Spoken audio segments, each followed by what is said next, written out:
Welcome back to another UCL fantasy video. Today we're going to be discussing all about the Limitless chip. We're going to be showing you what I think is the best team if you are planning on using your Limitless chip for Matchday 2.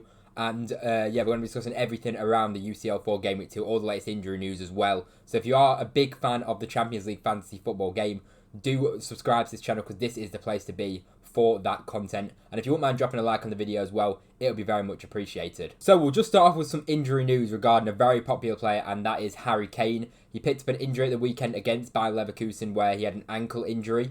And according to Fabrizio Romano, they've done tests and it shows positive development with Harry Kane, and he is to continue to receive intensive treatment. So we don't know basically if he's going to play against Aston Villa. I have made this Limitless team with Harry Kane in it, but you know, if you're not confident in Harry Kane playing, then you could literally swap him out for any forward you like. There's also some. We'll discuss the other forwards as we get into the video. But as I say, Kane, we're not 100% sure on whether he'll play or not. He is a little bit of a doubt. His ankle did look like a painful injury. So again, it's just kind of wait and see, and hopefully we get some more news before the deadline. So any more news and I will update you. So as I say, subscribe to the channel so you get all the latest news on that. Okay then, we'll jump straight into the team. We'll start off with the backline and the goalkeepers. We'll start off with the goalkeepers. Now we've got Sommer and Courtois. So obviously with the Limitless chip, if you don't know what it is, it's basically where you get an unlimited budget for 1 week only. So for just match day 2, you basically just pick what players you are going to think is going to get the most points out of anybody in the game. You've got as much budget as you want. So the first 2 players we've got is Sommer and Courtois. So you need to be picking one goalkeeper that plays on the Tuesday night, one keeper that plays on the Wednesday nights, and you have 2 chances at a clean sheet for your goalkeeper. So Sommer is playing on the Tuesday, and he has got an amazing fixture. And Inter Milan were really solid against Man City at the back as well. And against this team, I don't even know what they're even called and who they are. But I'm pretty confident in Sommer getting a clean sheet in that game. But if Sommer doesn't get the clean sheet, you have then got Thibaut Courtois, who's playing against Lille away, which, I mean, it's not the easiest of fixtures for Real Madrid, but you'd say that's a fixture that Real Madrid should be winning quite comfortably. And for me on the Wednesday night, if I was to back any team on the Wednesday night to get a clean sheet, it would probably be Real Madrid. They are right up there. So now we'll go on to onto the defenders from left to right. We'll start off with Trent Alexander-Arnold, who is playing against Bologna at home. Now, again, this is another one where you can arguably say you could maybe go for double Liverpool defence against Bologna. Liverpool have been really solid defensively in the Premier League. So I don't mind if you wanted to maybe swap out Courtois for Alisson, because Liverpool also do play on the Wednesday night. So if you wanted to do that, then you could do, because we have only got 2 Liverpool players in this side. You'll see the other one later. But yeah, Trent Alexander-Arnold, we know what he's like. He's so good going forward, and defensively, as I say, Liverpool have been really solid as well defensively. So for me, Trent Alexander-Arnold is an absolute no-brainer in this Limitless side for me. Then we're sticking with the English team, and we are going to go for Gvardiol. You've got a really good fixture against Bratislava, I think that is. So nice fixture for Man City, and Gvardiol, I'd say out of the City defenders, I'd be the most confident in him starting the Champions League game. The other ones, they've probably all got a good chance of starting, a lot of them have, but for me, Gvardiol is the one that's the most nailed out of that City defence. Again, you could maybe swap it around, and maybe you could go for an Inter Milan defender, and then put Edison in goals, and you got that absolute nailed, he's absolutely nailed. But Gvardiol has got a bit of an attacking threat as well. So I like Gvardiol as that defender there. And as I say, I think he's a really good choice for this week with a really good fixture. Then we've gone for Frimpong. This could be Grimaldo, it could be whichever one you feel is going to do the better out of the 2. But for me, I just think they've got such attack. Both them wing backs for Leverkusen have got such an attacking threat. I know Milan at home isn't the best fixture, but if he doesn't do well, he's playing on the Tuesday night. You can take him out and swap him for somebody on a Wednesday, because you've got a really strong team here. So I'd take a punt on Frimpong, just the fact that Grimaldo and Frimpong are so highly owned as well. If they do well and you've not got them on your Limitless, I feel like you're in a slight bit of trouble. So that's the reason why I've gone for Frimpong. As I say, Milan isn't the best fixture for Leverkusen, but it is a home fixture. And as I say, we know how good them wing-backs are going forward. So for me, I'd either choose Frimpong or Grimaldo, one of the 2 on your Limitless personally. Then we're going on to our 4th defender, which is Jules Koundé.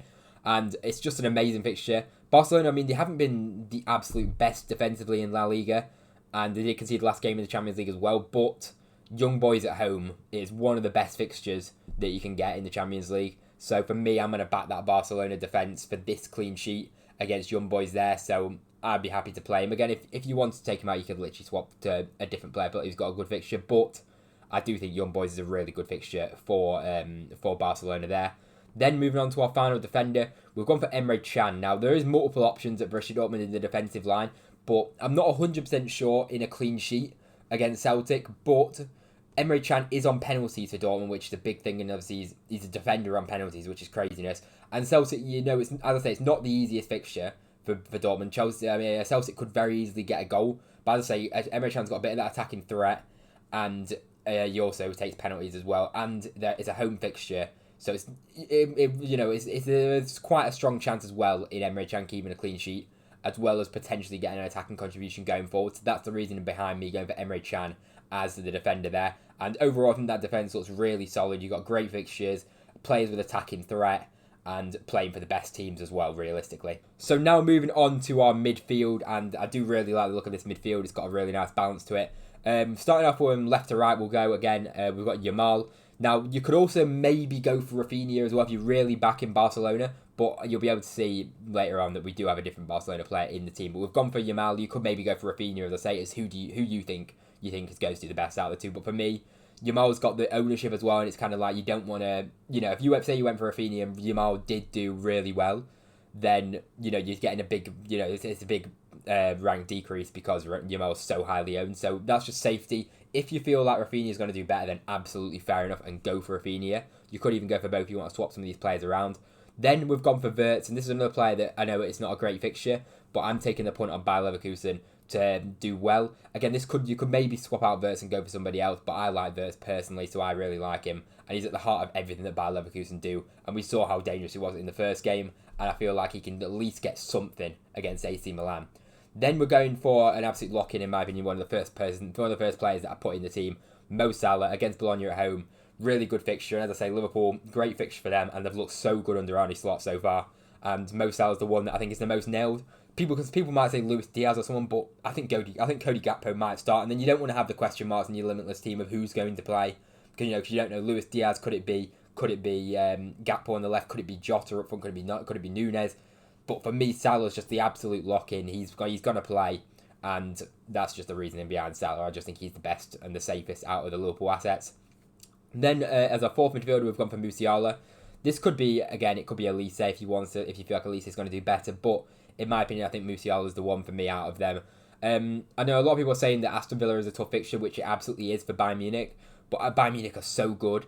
And Aston Villa have conceded in every single match in the Premier League season so far. The only clean sheet they've kept was in the Champions League in the first game. So defensively, overall in the Premier League, they haven't been the best. So for me, Musiala is a really good pick this week, and I'd be very happy to play Musiala as well in that game. He does play on the Wednesday night as well, so he can come in as a sub for one of your other players who's playing on the Tuesday. Then we have gone for Jude Bellingham as our fifth midfielder. Maybe this, I don't know if it's really I'm not 100% sure on this. This is the one out of the midfielders which I'm the least sure on, but I didn't really know who else really I could put in there, as I've already got like triple Barcelona, and like the Man City players aren't really that nailed in terms of like you don't know, they could get subbed off early in that, but Bellingham he's nailed on, and it is a good fixture for Real Madrid against Lille, so I'm quite happy to play Bellingham. But as I say, out of them five, the least convinced one out of the five for me would be Bellingham, but I still think he's a great option going into Matchday 2. So that's the midfield. I really like the look of that overall. And now moving on to our front three, we have got Erling Haaland as our first player. Again, he has Bratislava away. Very good fixture for Haaland there. So I'd be very confident in him getting returned. I think it'd be silly, really, to go without Erling Haaland in this game week. So, and he's my captain as well for Tuesday night. Obviously, you can swap the captain on Wednesday, but for me, Haaland has the best game on the Tuesday. So Haaland would be my captain on the Tuesday night. And he's the captain of my main team as well on the Tuesday night. So, as I say, great fixture. Man City are amazing. And no-brainer for me with Haaland.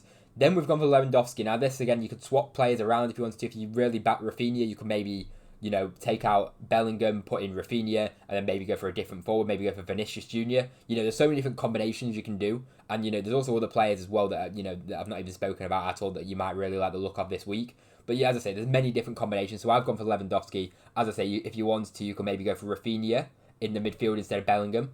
And then you could go for Vinicius Jr. in the forward line, which I think is equally as good. And that's something that I'm thinking about now. Honestly, I would be very 50-50 and torn on. So that's definitely something to consider, as I'm saying about Lewandowski. But as I say, young boys at home. For me, a triple up on Barcelona is just got to be done. So I've gone for Lewandowski, and we know how good Lewandowski is. The guy bags goals for absolute fun. He's done it for so many years. So Lewandowski is going to be the striker. As I say, go for your variation if you want to. Then as the third forward, this is again another one. Is Harry Kane going to be fit? If he's fit, and I know he's fit, he's 100% going in my team. But if he's not fit, we'd have to look at a different option elsewhere. I still like Gyökeres, for Sporting. It's not a bad fixture for him coming up as well. I don't mind Gyökeres, and as I say, you could maybe fit a Vinicius in as well by rearranging the team. There's still a lot of options in the forward line that I think are great options as well. So overall, I really like that team. Let me know what you think of that team in the comment section down below. And as I say, it's got everything. It's got your games covered on Tuesday and Wednesday, and it's got come on, you can't argue that team. That is an absolutely insane team. I mean, the budget at the end of it was like plus 14 million, or so minus negative 14 million. It was a crazy expensive team, but I really do like the look of it. So let me know what you think of that Limitless team in the comment section down below, and I'll get back to you. If you've got any questions about UCL, I'll get back to you in the comment section down below. So thank you very much for watching this video. I very much appreciate it. Please do subscribe if you like UCL content. This is the place to be, and do drop a like while you're down there as well. It'd be very much appreciated. So thank you very much for watching, and I'll see you in the next video.